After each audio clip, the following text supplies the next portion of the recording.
नमस्कार दोस्तों, फिर से आपका स्वागत है मोटिवेशनल लाइन हमारे चैनल पे। अभी आज का जो हमारा पार्ट 3 बुद्ध बाबा का जीवन लाइफ पे हमने पार्ट 2 1 2 1 और 2 बनाए हैं, उसके हम आगे कंटिन्यू करते हैं। इससे पहले कि आप हमने जो पार्ट 1 2 बनाए हैं वो आपने देखे होंगे, उसको लाइक कीजिए, सब्सक्राइब करिए और उस पर कमेंट करिए। हम उसके आगे उस पर आपके जो कमेंट्स आए हैं उसको आगे हम उस पर ही अपनी कहानी को आगे बढ़ाते हैं। ये हमने लिया है, ये हम जो बुक पढ़ रहे हैं ये है भगवान बुद्ध और उसका धम्म, बाबा साहब भीमराव अम्बेडकर की लिखी हुई कहानी की लिखी हुई बुक से हम ये पढ़ रहे हैं। तो चलिए हम अपना लेसन स्टार्ट करते हैं, अपनी बुक का अगला अध्याय स्टार्ट करते हैं। पार्ट 3 ये है आसित का आगमन। आसित एक बहुत बड़े मुनि थे और उनका जो आगमन हुआ, जब गौतम बुद्ध का जन्म हुआ तो जब उनका जो आगमन हुआ, जब महल में आए तो वो घटना कैसे आगे बढ़ी थी, हम उसके बारे में बताएंगे। तो जिस समय बालक का जन्म हुआ उस समय हिमालय से आसित नाम का एक बड़े मुनि रहते थे। आसित मुनि ने सुना कि देवतागण बुद्ध शब्द के उच्चार से आकाश में गुंजान कर रहे थे। उन्होंने देखा कि वो अपने वस्त्रों को उछालते हुए प्रसन्नता के मारे इधर उधर घूम रहे हैं। वह सोचने लगे कि क्यों ना मैं वहां जाऊं और उस स्थान का पता लगाऊं जहां बुद्ध ने जन्म लिया है। आसित मुनि ने समस्त जम्बूद्वीप पर अपनी दिव्य दृष्टि डालते हुए देखा कि सुशोधन के घर में उस वक्त दिव्य बालक ने का जन्म ग्रहण किया है और वह अपनी प्रभा से प्रकाशमान हो रहा है। उसके ही जन्म पर देवतागण रोमांचित हो रहे थे। इसलिए वह महान मुनि आसित अपने भांजे नरदत्त के साथ खड़े हुए और चलकर राजा सुशोधन के घर आए और उनके महल के द्वार पर आके खड़े हो गए। जब आसित मुनि ने देखा कि सुशोधन के द्वार पर तो बहुत भीड़ है, लाखों आदमी गेट इकट्ठे हैं, तो वो जो गेट द्वारपाल था उसके पास गए और बोले, हे द्वारपाल, जाओ और राजन को सूचना दो कि उनके द्वार पर एक मुनि आए। तब वो जो द्वारपाल था राजा के पास गया और बोला, राजन, द्वार पर एक बहुत आयु के एक बहुत वृद्ध मुनि खड़े हैं और आपसे मिलना चाहते हैं। राजा ने आसित मुनि को बैठने के लिए जगह दी और अच्छी व्यवस्था करवाई और द्वारपाल से कहा, मुनि को अंदर ले आओ। महल के बाहर आकर द्वारपाल ने आसित से कहा, मुनिवर, कृपया आप अंदर आइए। आसित मुनि जब राजा के पास आए और उनके सामने खड़े हो गए और बोले, राजन, आपके जय हो, आप चिरकाल से तक जीवित रहें और आपके राज्य पर धर्मानुसार राज्य शासन करें। तब सुशोधन ने आदरपूर्वक आसित मुनि के चरणों में प्रणाम किया और उन्हें बैठने के लिए आसन दिया। जब उसने देखा कि आसित मुनि सुखपूर्वक आसीन हो गए हैं तो सुशोधन ने पूछा, मुनिवर, मुझे स्मरण नहीं है कि इससे पूर्व मैं कभी आपके दर्शन हुए हैं। आपके यहाँ आने का कोई उद्देश्य है, जरा आप बताएंगे। इस पर आसित मुनि राजा से कहा, राजन, तुम्हें पुत्र लाभ हुआ है, मैं उस पुत्र को देखने की इच्छा से आया हूँ। सुशोधन बोले, मुनिवर, बालक इस समय सोया हुआ है, आप थोड़ी देर तक प्रतीक्षा कर सकते हैं। मुनि बोले, राजन, इस तरह के दिव्य प्राणी देर तक नहीं सोते हैं, वो तो स्वभाव से ही जागरूक होते हैं। तब बालक ने महामुनि पर अनुकंपा करते हुए अपने जागने के संकेत दिए। यह देख कि बालक जाग उठा है, सुशोधन ने उसे अच्छे से अपने दोनों हाथों में लिया और आसित मुनि के सामने ले आए। आसित को लगा कि बालक 32 महापुरुष लक्षणों और 80 अनुवंजनों से युक्त है। उसका शरीर चक्र और ब्रह्मा के शरीर से भी अधिक दीप्त है और उसके तेजोमंडल से लाख गुना अधिक प्रदीप्त है। उसके मुख पर तुरंत यह रहस्यमय वाक्य निकला, निसंदेह जगत में यह अद्भुत पुरुष उत्पन्न हुआ है। वह अपने आसन से उठे और दोनों हाथ जोड़े और उसके पैरों पर गिर पड़े। उसने बालक की परिक्रमा की और उसे अपने हाथों में लेकर विचार मगन हो गए। आसित मुनि पुरानी भविष्यवाणी से भली भांति परिचित थे, जिसके भीतर शरीर से गौतम की तरह ही 32 महापुरुष लक्षण होंगे। वह इन दो गतियों में से किसी भी निश्चित रूप से प्राप्त होगा, तीसरी को नहीं। यदि वह गृहस्थ में रहेगा तो चक्रवर्ती समर्थ बनेगा, लेकिन यदि वह ग्रह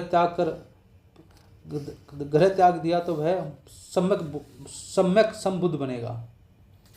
आश्रित मुनि को निश्चय था वह बालक ग्रस्त नहीं रहेगा।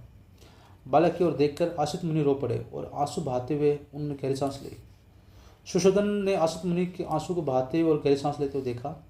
उन्होंने इस प्रकार रोता देख सुशोधन के रोंगटे खड़े हो गए। व्यथित होकर उसने आश्रित मुनि से निवेदन किया, हे मुनिवर, आप इस तरह क्यों रो रहे हैं? आंसू बहा रहे हैं और ठंडी सांस ले रहे हैं। मैं समझता हूँ अवश्य ही बालक के लिए भविष्य में कोई विपत्ति नहीं होगी। आश्रित मुनि ने राजा को उत्तर दिया, राजन, मैं बच्चे के लिए नहीं रो रहा हूँ, उसका भविष्य तो बिल्कुल निर्विघ्न है। मैं तो अपने लिए रो रहा हूँ। ऐसा क्यों? सुशोधन ने पूछा। आश्रित मुनि ने उत्तर दिया, मैं जरा जीर्ण हूँ, वह प्राप्त हूँ, और यह बालक सम्यक संबुद्ध होगा, और इसके बाद वह अपने सिद्धांतों का उत्कृष्ट धर्म चक्र घुमाएगा, जैसा उससे पहले संसार में किसी प्राणी ने नहीं घुमाया। संसार हित और सुख के लिए वह अपने धम्म सिद्धांतों की देशना करेगा। जिस धार्मिक जीवन की जिस संबंध सिद्धांत की वह घोषणा करेगा, वह आदि में कल्याणकारक होगा, मध्य में कल्याणकारक होगा और अंत में कल्याणकारक होगा। वह अर्थ और व्यंजन की दृष्टि से निर्दोष होगा। वह परिशुद्ध और परिपूर्ण होगा। जिस प्रकार इस संसार में कभी कभार कहीं गुलर का फूल पुष्पित होता है, उसी प्रकार अनंत युग के बाद यह संसार में कभी कभार और कहीं कहीं बुद्धों का प्रादुर्भाव होगा। राजन, इस प्रकार निसंदेह यह बालक श्रेष्ठम सम्यक बोधि लाभ करेगा, और ऐसा करने के बाद असंख्य प्राणियों को इस दुखमय सागर के पार सुख की अवस्था में ले जाएगा। लेकिन मैं उस बुद्ध को नहीं देख सकूंगा, क्योंकि राजन, मैं रो रहा हूँ, मैं दुख के कारण ठंडी सांस भर रहा हूँ। मैं अपने जीवन में उस बुद्ध की पूजा नहीं कर पाऊंगा। तब राजा ने उस महामुनि आसित को और उसके भांजे निर्दत्त को समुचित उत्तम भोजन से संतृप्त किया और वस्त्र दान देकर उन्हें परिक्रमा की। तब आसित ने अपने भांजे निर्दत्त से कहा, निर्दत्त, जब कभी तुम्हें यह सुनने को मिले कि वह बालक सम्यक संबुद्ध हो गया है, तो उसके पास जाकर उसकी शिक्षाओं को शरण लेना। वह तेरे सुख, कल्याण और प्रसन्नता के लिए होगा। इतना कहकर आसित ने राजा से विदा ली और अपने आश्रम की ओर चला गया। तो ऐसा था बालक सिद्धार्थ का जन्म का समय और आसित मुनि की उनकी पहले ही जब वो उसे आयत मिलने के लिए आए थे। इसको थोड़ा आगे इस अंश को हम थोड़ा आगे बढ़ाते हैं। अगला है महामाया का परिनिर्वाण। महामाया गौतम बुद्ध की माताश्री है, तो उनका जब उनका परिनिर्वाण हुआ उसके बारे में है। 5वें दिन गौतम बुद्ध के 5वें दिन नामकरण संस्कार किया गया। बालक का नाम सिद्धार्थ रखा गया। उसके गोत्र का नाम गौतम था, इसलिए वह सिद्धार्थ गौतम के नाम से प्रसिद्ध हुआ। बालक के जन्म और नामकरण के हर्षोल्लास के बीच ही महामाया अचानक बीमार हो गई और शरीर में गंभीर रूप से धारण कर लिया। जब उन्हें लगा कि अंत समय निकट आ गया है, तो उसने सुशोधन और प्रजापति को अपनी शैया के समीप बुलाया और कहा, मुझे विश्वास है कि आसित ने मेरे बच्चे के बारे में जो भविष्यवाणी की थी वह सच होगी।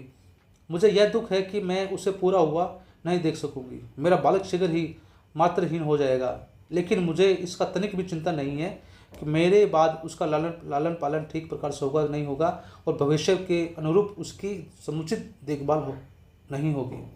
प्रजापति, मैं तुम्हें अपना बच्चा सौंपती हूँ। मुझे लेश मात्र भी संदेह नहीं है कि तुम उसके लिए उसकी माँ से भी बढ़कर सिद्ध होगी। अब दुखी ना हो, मुझे मरने की अनुमति दो। ईश्वर का बुलाया आया है और उसके दूत मुझे लेने के लिए प्रतीक्षा कर रहे हैं। इतना कहकर महामाया ने अंतिम सांस ली। सुशोधन और प्रजापति दोनों को ही बहुत दुख हुआ और वो फूट फूट कर रोने लगे।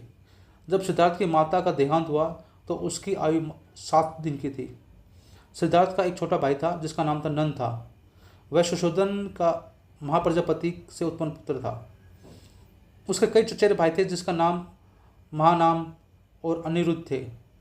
वह उसके चाचा शुक्लोदन के पुत्र थे। आनंद उसके चाचा अमितोदन का और देवदत्त उसकी बुआ अमिता का पुत्र था। महानाम तो सिद्धार्थ से बड़ा था और आनंद छोटा। सिद्धार्थ उन्हीं संगति में बड़ा हुआ। तो इस तरह हमारा ये अंश हम उसको यहाँ पे समाप्त करते हैं। अब अगले अंश की तरफ बढ़ेंगे। अब हमारे ये जो पार्ट है, पार्ट 3, आप इसको सुनिए और हमें कमेंट करके बताइए आपको इसमें क्या और अच्छा और क्या करना है, इसमें क्या अच्छा लगा आपको, इसमें क्या कुछ आपके ऐसे आपके सवाल है तो हमें बताइए। हम अगले अंश में आपको उसका आंसर देंगे। और हमारी इस वीडियो को लाइक करिए, शेयर करिए और अपने जितने मित्रगण हैं उनके साथ बांटिए। और अगर आप हमारे चैनल पर नए हैं तो हमारे चैनल को सब्सक्राइब करिए और आप भी इसे अपने जो रिश्तेदार हैं, फैमिली है, दोस्त हैं उनके साथ बांटिए और हमें इसी तरह सपोर्ट करें ताकि हम ऐसे ही अपने चैनल अपने इस वीडियो को आगे बढ़ा सकें। तो आज के लिए धन्यवाद। अब ये हम अंश यहीं ख़त्म करते हैं। धन्यवाद।